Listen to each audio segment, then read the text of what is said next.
Hi guys, James at Rampant Lion Reviews again for you today with another beer review. For this one we are going to stick to Sweden and we're going to have a look at another brewery that I've never tried anything from before, and I've heard some pretty good things about these guys actually, so that makes me even more curious. For this review then we've got another beer that I brought back with me from my recent trip around Sweden. As I told you in previous videos, I went to Blekinge, then to Kalmar, spent a few days on Öland and then across to Gothenburg, and on the way to Gothenburg we managed to stop off for a few hours in Jönköping and just have a little look around. And when I was there, of course, I did manage to get into Systembolaget for some goodies. So for this review then, we are going to have a look at another Jönköping beer, and we're going to go for the first time to Idlewild Brewing Company. So this particular beer is called Future Proof, and it's a double IPA coming in at 9.2% ABV. Now there was a few reasons that this is the one that kind of stuck out to me, because there were a few other Idlewild beers there.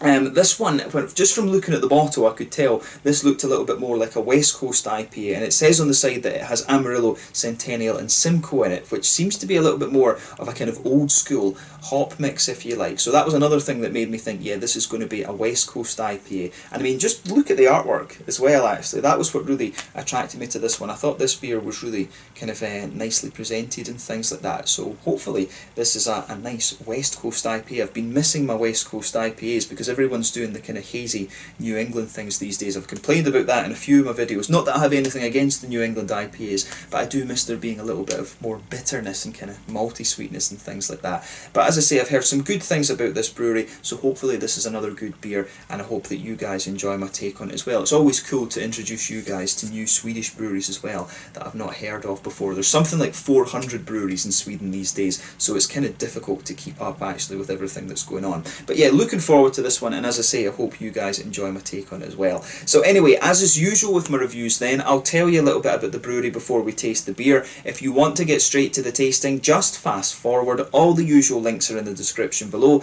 That's the brewery website, the link to my other reviews that hopefully I can do in the future from Idlewild Brewing Company. Very first time I'm trying one of their beers, of course. There's all the usual social media. If you want to see more beer reviews, do please consider subscribing to the channel. The whole channel has a geography based tagging system, so you can go into the home page and search for beer based on country, city, state, county, prefecture, whatever it is you're interested in. Do check out the playlist of beers from different countries. There is one there for all the Swedish beers that I've reviewed for you. That's constantly being added to. And as always, please do get in touch and let me know some of the other beers and breweries that you guys would like to see me review, especially if you're watching in the Jönköping area. I know there's around 6 breweries in that area, but you know, it's difficult to keep up with all the things that are going on in Sweden when there's 400 breweries out there. But the support you show the channel is hugely appreciated, and I hope that you're enjoying all the videos and things like that. So anyway, to tell you a little bit about Idlewild Brewing Company then, on to my brewery notes. So as I've said to you already, Idlewild Brewing Company are based in Jönköping, and they opened back in 2016, but they were officially founded back in 2013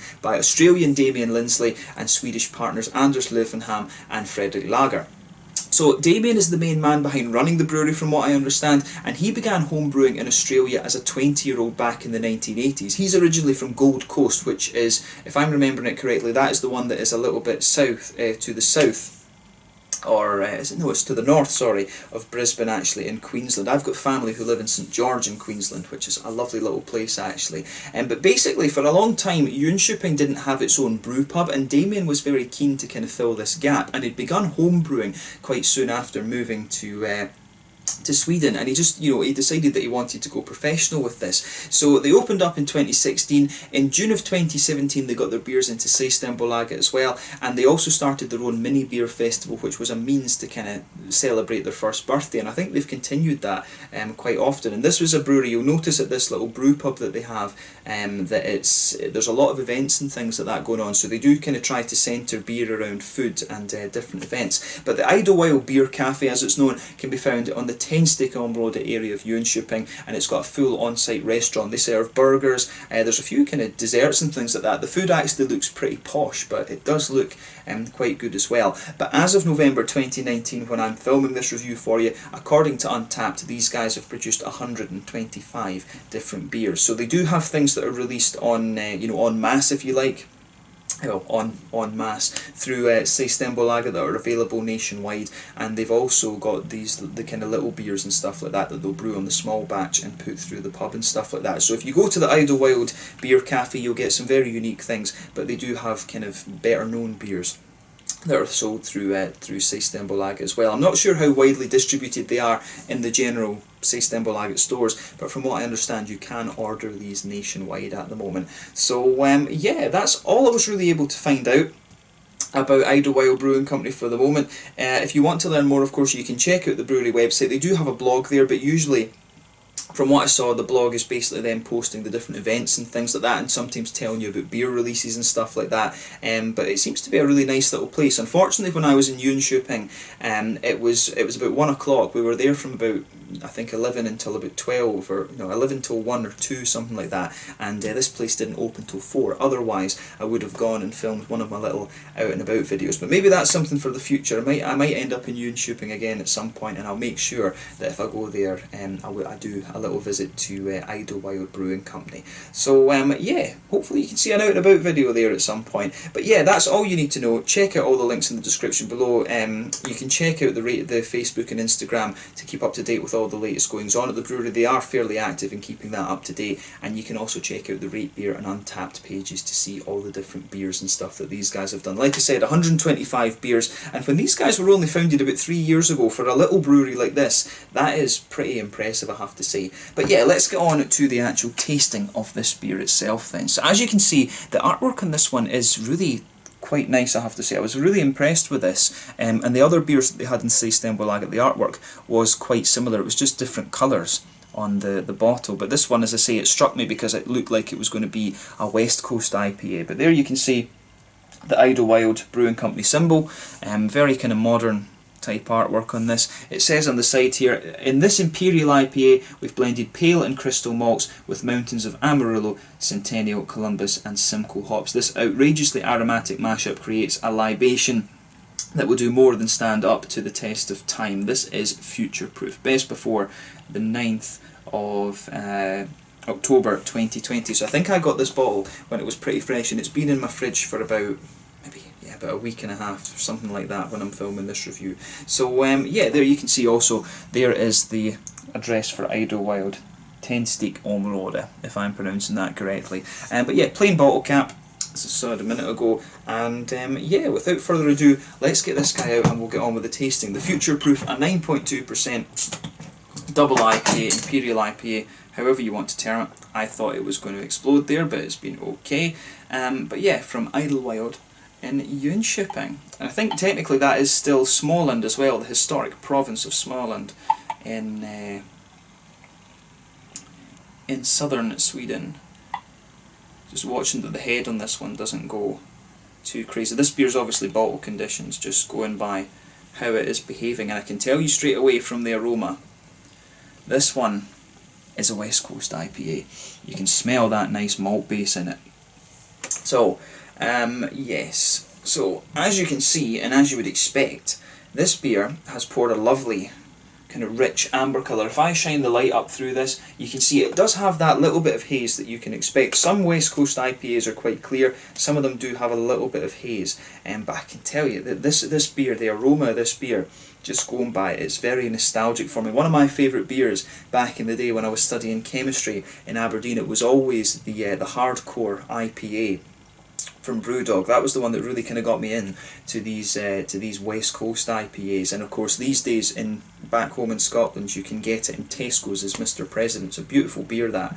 But yeah, this beer, it really kind of reminds me of that a little bit actually. But you could see when we poured this beer there was a solid finger of a frothy, I would say kind of creamy, slightly fawn coloured head on this one. One or two big bubbles sticking towards the side of the glass. There's a few little ones just going up towards the bottom of that head there, and like I say, it's a nice kind of rich ambery orange colour, this one. But yeah, you can see there is a degree of haze to this beer, obviously unfiltered and bottle conditioned. So yeah, nothing overly surprising about this beer when you consider what kind of style it is. And obviously when I've poured it out you do get a little bit of the sediment and things coming out, which has given it that little bit of haze, but it's all natural, it's all good for you, both mentally and physically. Beer actually has nutrients in it that you don't get otherwise, from what I understand. You know, I wasn't a nutritional chemist, I was a sort of analytical chemist, if you like, or analytical organic chemist.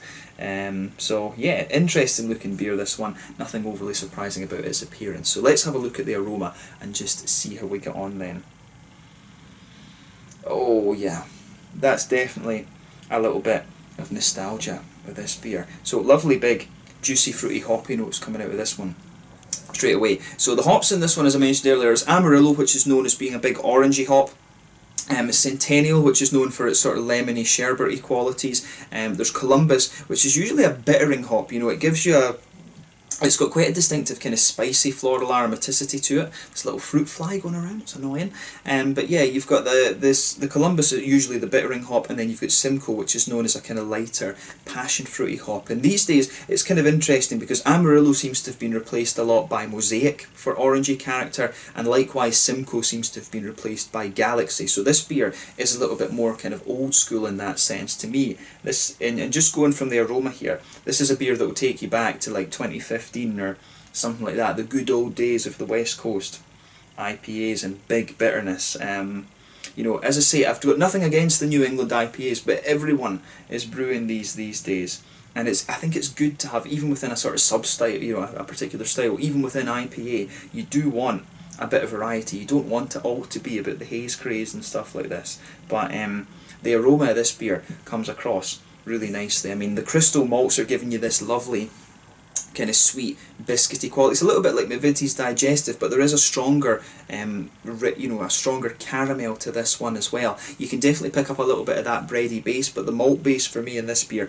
comes across as really smooth and very kind of sweet and biscuity. I really like how that goes together in this one. It's a very nostalgic beer in terms of aroma. Then these little fruit flies, I don't know where they're coming from, but yeah, lovely malt base to this one. In terms of the green side of the hops, definitely a nice little bit of floral aromaticity out of this one. Like I said to you, Columbus is going to give you some of that sort of spicy floral aromatic note, but then Centennial can give you a little bit as well. The other two, not quite as much. They do come across as more oily and fruity, but Centennial, from what I remember, does give you a little bit of a floral spice too, so that's definitely coming out. There's a bit of a lighter grassiness in there as well. And the fruity side though is where this beer really shines. It's a big oily fruity quality from this one, so a lot of oily oranges. The oranges I think dominate the aroma, to be honest with you. You don't get too much in the way of the passion fruit that you might expect from the Simcoe, or indeed there's a little bit of the lemon, there's a bit of a lemony note comes out on the front of the nose, but really for me it's the Amarillo that's dominating the nose on the fruity side of things. This comes across as a very big orangey double IPA rather than anything else, so that really ticks the boxes for me. If you've watched the channel before, it's all about the orangey hops, the Mosaic, the Azaka, the Sabro is the new one, the Amarillo, Pacifica, Waimea, Mandarina Bavaria as well. I love the big kind of orangey IPAs actually, so I think this one might well tick the boxes for me. But as I always say, take a little bit of time and enjoy the aroma of the beer before you get stuck into it, and we're going to have a taste of this now. So this one is the Future Proof, a double IPA coming in at 9.2% ABV from Idlewild Brewing Company in Jönköping here in Sweden. Let's get stuck in. Slange, skål.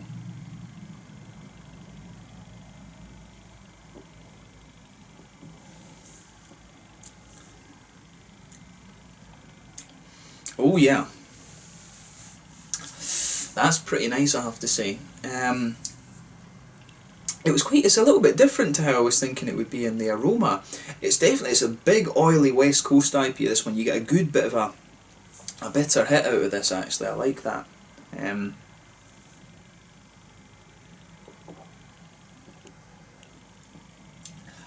Yeah, tell you something, you do get that thing, got him. You do get quite a bit of that just bitter hit as soon as you take this beer in. This is quite a big boozy West Coast IPA. If you think, it really does remind me a little bit actually of the hardcore IPA from Brewdog, or Mr. President as it's now kind of being sold as in Tesco's and things like that. This is quite a nostalgic beer, this one, I have to say, but it gets a thumbs up from me. I do like what they're doing with this one.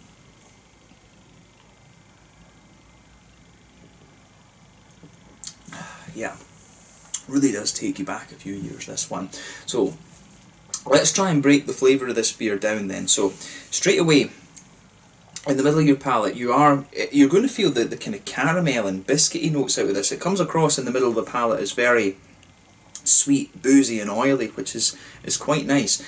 So straight away in the middle of the palate, you get that nice, you can feel the bready base to it. There's definitely a little bit of that pale malty bready base. On top of that though, that's when you get, if you go into the centre of your palate, you've got that big sweet caramelly note there, and as you move further out from the centre of the palate, you might get a little bit more of a kind of biscuity note, but to me this is a big oily caramel note that that comes out of this beer.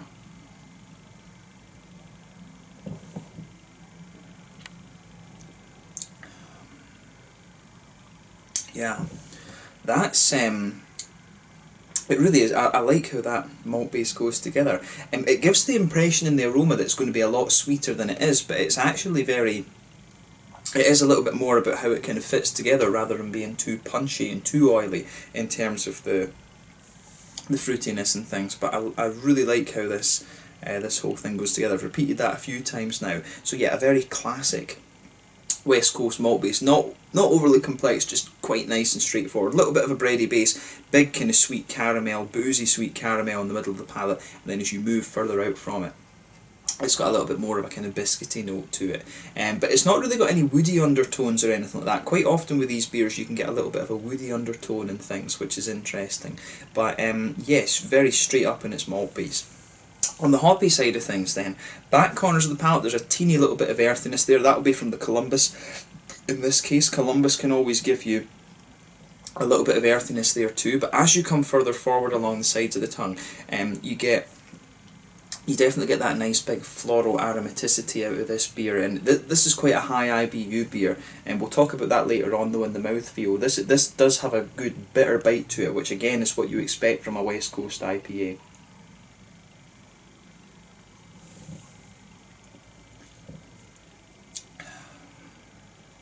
It's good.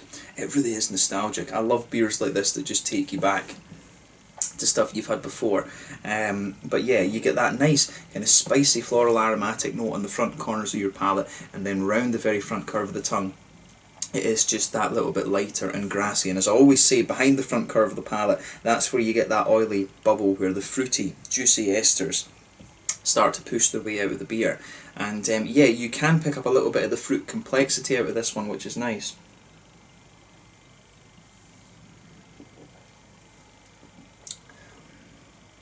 So yeah, at the back of that oily bubble you can pick up a little bit of the passion fruity notes, but then as you move further forward towards the tip of the palate, there's a little bit of an orangey quality in there, and that's the Amarillo. Amarillo's got a very distinctive oily character to the oranges. If you compare it to Mosaic, for example, Mosaic is a little bit lighter and juicier, a bit more tangerine to be honest with you, but Amarillo's a big oily orange, and that comes out straight away in this beer. I do think the Amarillo dominates the flavour in this one, to be honest with you.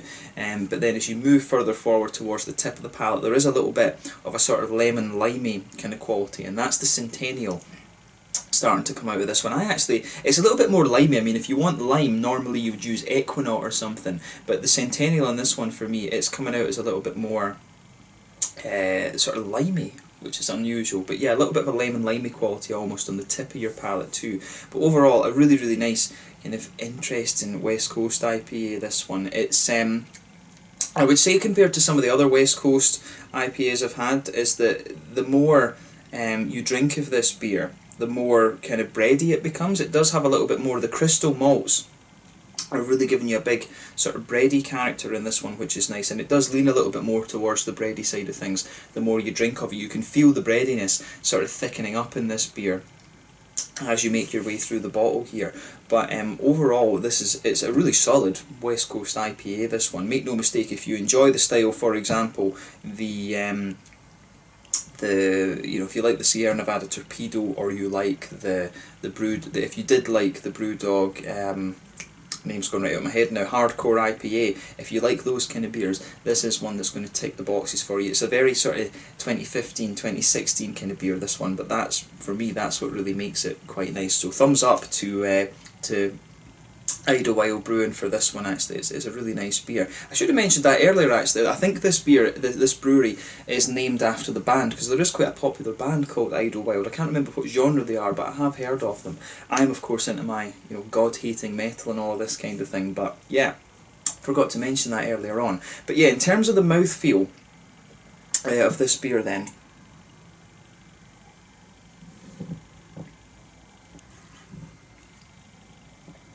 I'd say it's at the bottom end of full-bodied. Top end of mid-bodied, bottom end of full-bodied. Carbonation's very smooth. It's a big oily mouthfeel. There's no mistake about that. So yeah, quite a big oily feeling West Coast IPA, this one, but you do expect that from this style. On the hoppy side of things, this is pretty high. This must be, it must be about 80 IBUs. It must be somewhere in that kind of region. You can really feel the bitterness resonating there. The further you go into the aftertaste with this one, it's that I don't think it's quite piney in this one, but it's that very sort of spicy floral aromatic note that jumps its way out of the beer.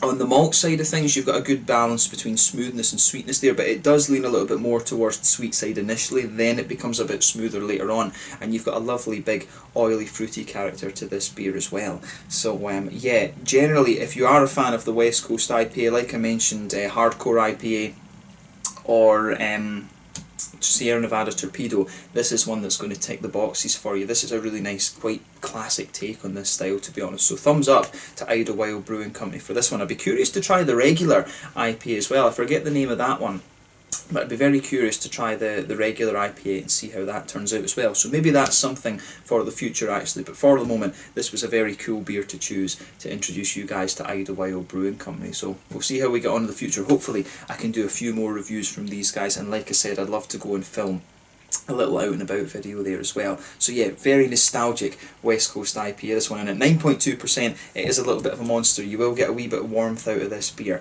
So I'm going to go away now and enjoy the rest of this, but I hope you guys have enjoyed my take on this one. Let me know your own thoughts on this beer in the comments section below. Let me know what your favourite beers are from Idlewild as well, and do give me some other Swedish West Coast IPA recommendations as well. Like I say, this is a style that I really enjoy and quite miss actually, because not that many breweries are still doing it. But yeah, a lovely beer this one, the Future Proof, a 9.2% West Coast IPA from Idlewild Brewing Company in Jönköping here in Sweden.